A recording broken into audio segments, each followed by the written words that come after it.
प्यारे बच्चों, आज हम लोग क्या शुरू करने जा रहे हैं? Coulomb's law in vector form, right.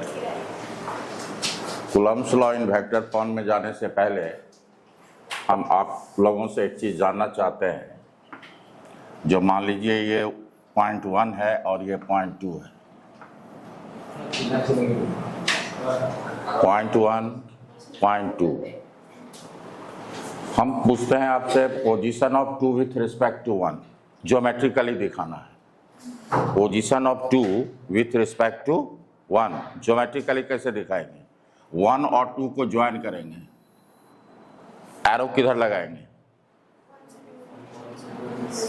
2 के तरफ लगाएंगे, जिसका पोजीशन निकालना है। यह है position of 2 with respect to 1, तो एरो लगेगा 2 के तरफ। अब देखो, अगर इसका कोऑर्डिनेट x1, y1, z1 है और इसको हम वेक्टर r कहते हैं, और इसका कोऑर्डिनेट x2, y2, z2 है, तो वेक्टर r को कैसे लिखते हैं?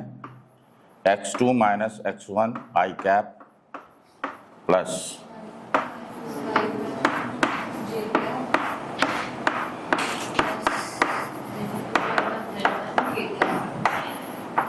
लिखते जाइए। अगर मैग्नीट्यूड लिखना चाहते हैं तो क्या लिखेंगे? रूट ओवर i का कोफिशिएंट का स्क्वायर, j के कोफिशिएंट का स्क्वायर और k के कोफिशिएंट का स्क्वायर।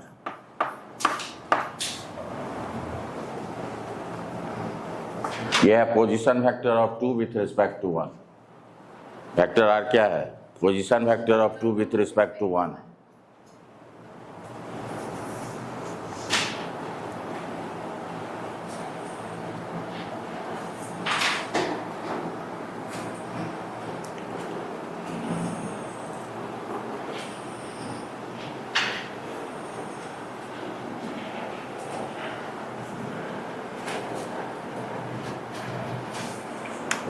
इसको कहते हैं position vector of 2 with respect to 1।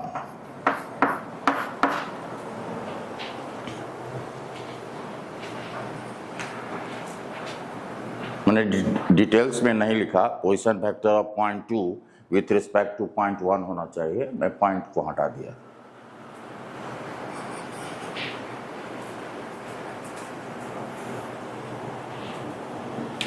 अब आप देखिए,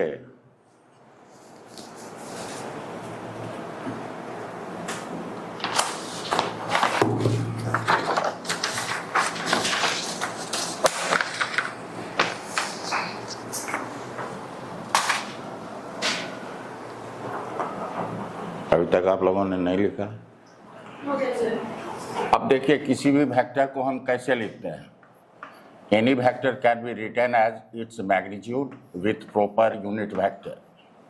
यूनिट वेक्टर को कैप के फॉर्म में लिखते हैं। वेक्टर r को लिखेंगे वेक्टर r कैप। तो यहाँ से अगर हम इस डायरेक्शन में यूनिट वेक्टर को r कैप लिखते हैं तो r कैप क्या होगा? Vector r by mod of vector r। Vector r हमारा है और r का मैग्नीट्यूड है। वेक्टर r को r के मैग्नीट्यूड से डिवाइड कर देंगे तो क्या मिल जाएगा?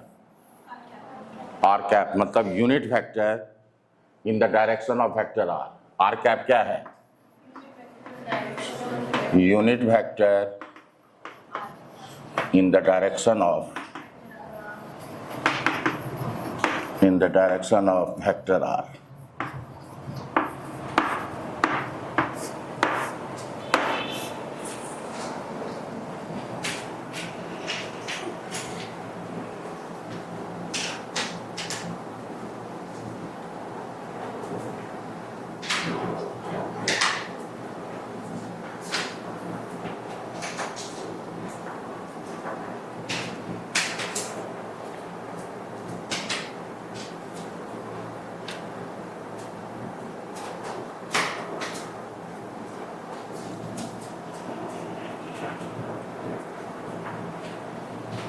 आप लोग थोड़ा फास्टली लिखें तो मैं फास्टली मूव कर पाऊंगा। ये एडिशनल है, एडिशनल इंफॉर्मेशन दिए हैं आपको ताकि आप वेक्टर फॉर्म समझ पाएं। नोट कर लिया आप लोगों ने? ये सब 11th में ही पढ़ते हैं हम लोग।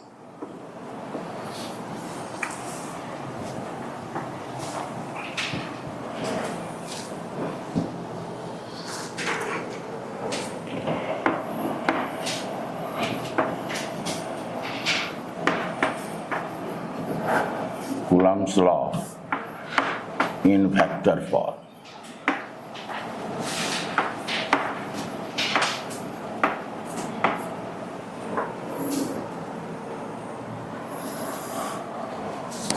मान लो ये ओरिजिन है, ये Q है यहाँ पे, और ये Q0 है।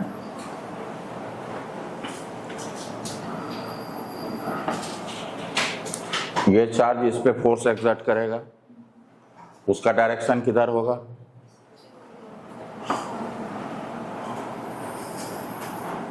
along the straight line joining the two charge particle? नहीं, अच्छा, इसको P पॉइंट कहते हैं।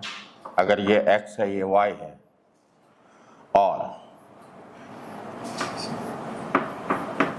इसको वेक्टर R कहते हैं। वेक्टर R क्या है? Position vector of P with respect to O। ये हो गया force on P due to, या ऐसे लिखो, force on charge Q0 due to charge Q।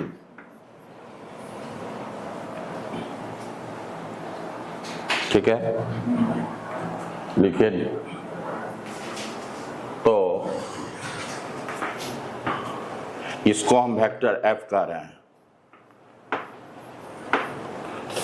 इसको वेक्टर F कह रहे हैं।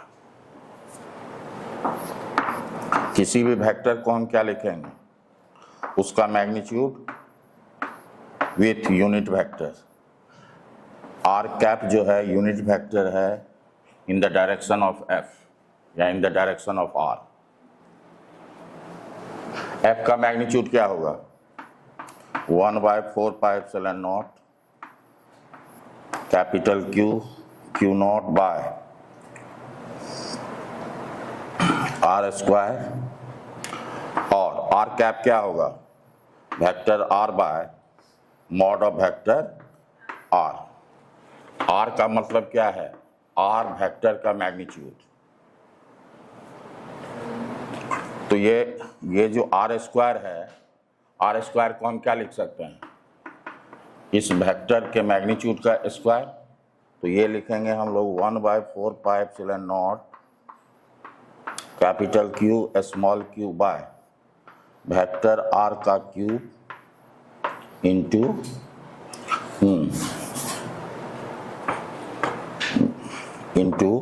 R।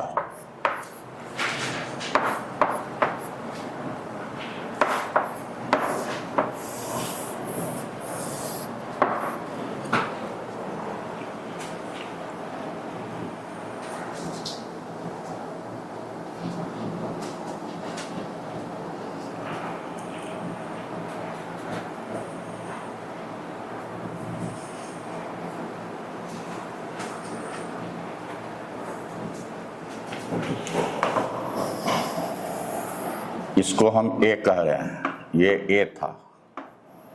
अब आओ सेकेंड फॉर्म में, वेक्टर फॉर्म। ये क्या है? Force on charge Q0 due to charge capital Q। इन है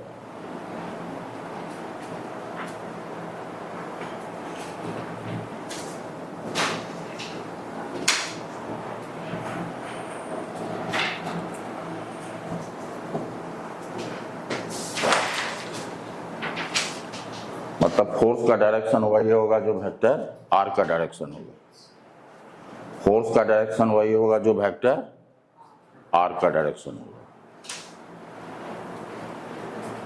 लिख लिया आप लोग? लिख लिया?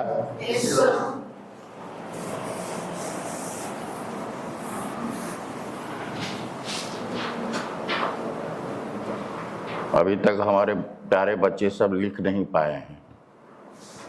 लिख लिया आप लोग?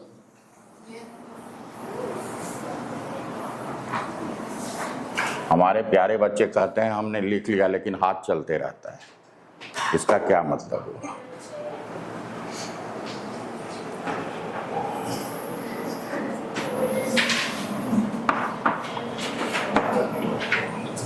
देखो, एक चार्ज ये है Q1, इसका पोजीशन वेक्टर है R1, दूसरा है चार्ज Q2, इसका पोजीशन वेक्टर है R2, किसके रिलेटिव? ओरिजिन के relative. R1 and R2 are the position vector relative to origin. दिखाइए पहले फिगर, और थोड़ा राइटिंग को फास्ट कीजिए।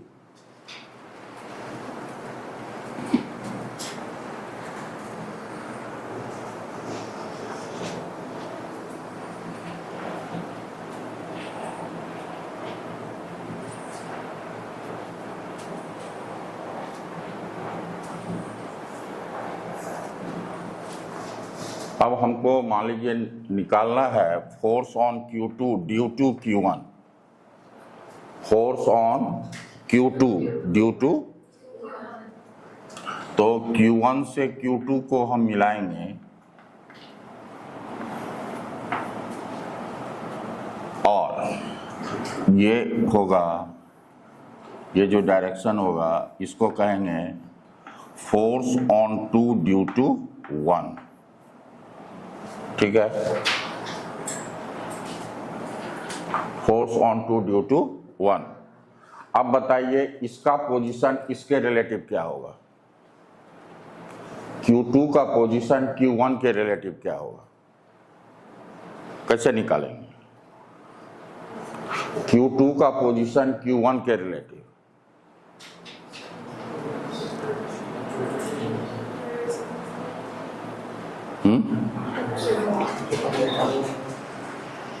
अभी बताए थे ना, 2 का पोजीशन 1 के रिलेटिव, तो Q2 का पोजीशन Q1 के रिलेटिव क्या ज्योमेट्रिकली कैसे दिखाएंगे?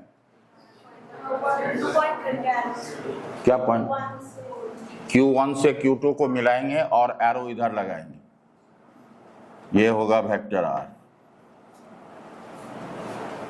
वेक्टर R हुआ position of Q2 with respect to Q1, और इस डायरेक्शन में यूनिट वेक्टर को हम लिखेंगे R कैप।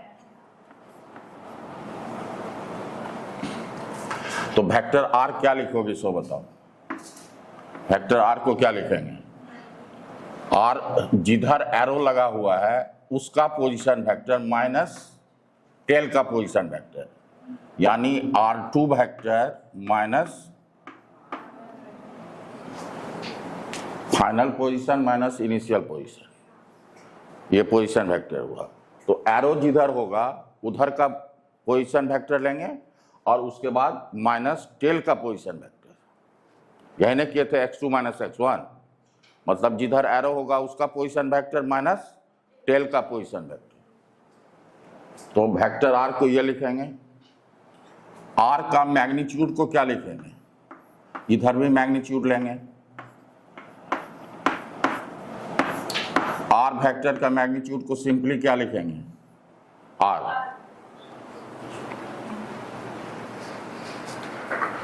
तो according to Coulomb's law, force on 2 due to 1, इस वेक्टर का मैग्नीट्यूड विथ पोजीशन वेक्टर। किसी भी वेक्टर को कैसे लिखते हैं? उसका मैग्नीट्यूड विथ, मैग्नीट्यूड आप जानते हो 1/4 pi epsilon naught Q1 Q2 का मैग्नीट्यूड बाय इस दोनों के बीच का सेपरेशन का स्क्वायर, मॉड का स्क्वायर। मॉड मतलब R मॉड का स्क्वायर का मतलब क्या, आर का स्क्वायर, और आर कैप क्या होता है, आर कैप हमने बताया क्या होता है, आर कैप। यूनिट वेक्टर कैसे निकालते हैं, कोई बोलता नहीं है। Vector R divided by its magnitude, तो ये लिखेंगे vector R by its magnitude.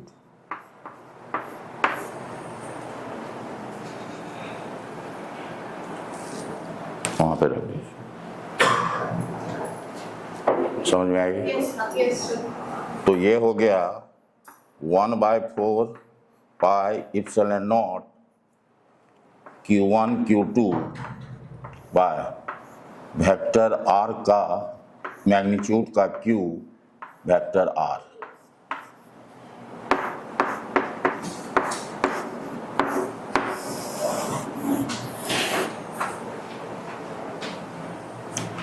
This is the vector form, इसको फर्स्ट कहते हैं।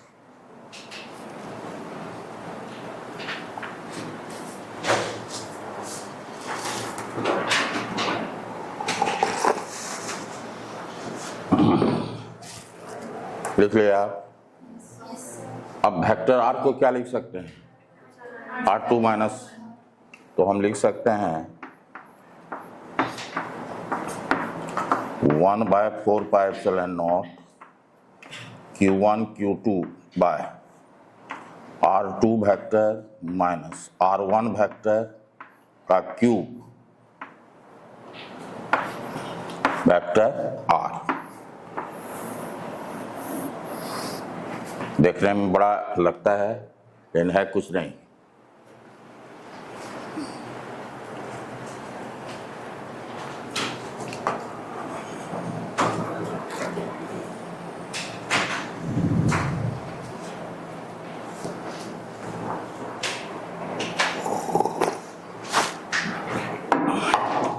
ये आर वेक्टर में है और ये आर वेक्टर भी है और उस R2 माइनस ये इसको 2 कर रहे हैं। देखिए 2 1 है तो यहाँ पे R2 माइनस R1 है। अब अगर हम लिखना चाहें हम एक लाइन में लिखेंगे, ये क्या होगा, फोर्स ऑन 1 ड्यू टू 2 होगा कि नहीं? यहां तक नोट कर लिया आप लोग? तो फोर्स ऑन 1 ड्यू टू 2 क्या लिखने जा रहे हैं, सो देखो 1/4 pi epsilon naught Q1 Q2 by vector R का, सॉरी ये हो जाएगा, यहां पे क्या होगा, यहां 2 1 है, यहां 2 1 है तो R2 माइनस R1 होगा, तो यहां 1 2 होगा तो यहां क्या होगा, R1 माइनस R2। ये R है, यहां पे क्या होगा, ये इस डायरेक्शन में ना होगा, इसका डायरेक्शन ये ना है, तो ये डायरेक्शन क्या होगा, नहीं होगा, तो ये क्या हो जाएगा, minus R cap, R vectors.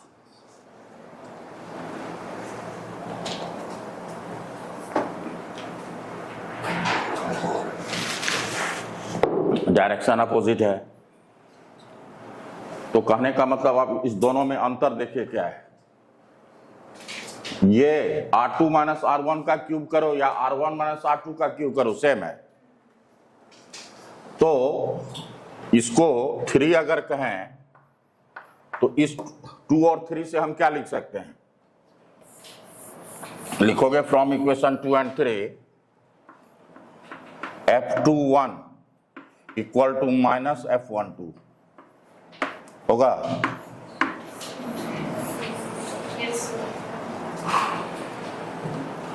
मतलब ये हुआ it owes Newton's third law,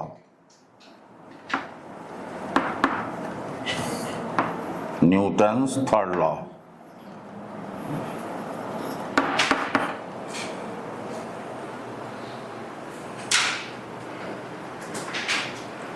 समझ में आई? मतलब ये इस पे जितना फोर्स लगाएगा ये भी उस पे उतना ही फोर्स लगाएगा, मैग्नीट्यूड में इक्वल होगा, डायरेक्शन में अपोजिट होगा। अध्यासा उसी क्वेश्चन को का रेशियो पूछ रही थी, इस दोनों का मैग्नीट्यूड का रेशियो पूछ रही थी, है ना? क्या होगा रेशियो? ठीक है, नेक्स्ट ये हो गया आपका। क्वेश्चन लिखोगे।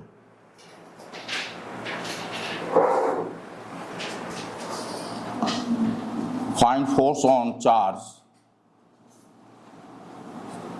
Find force on charge small q,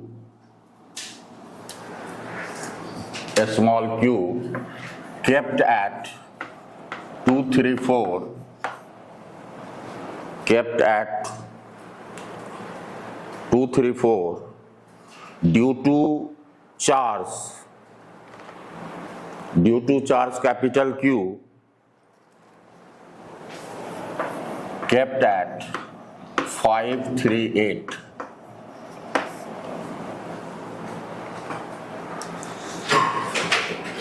in vector form.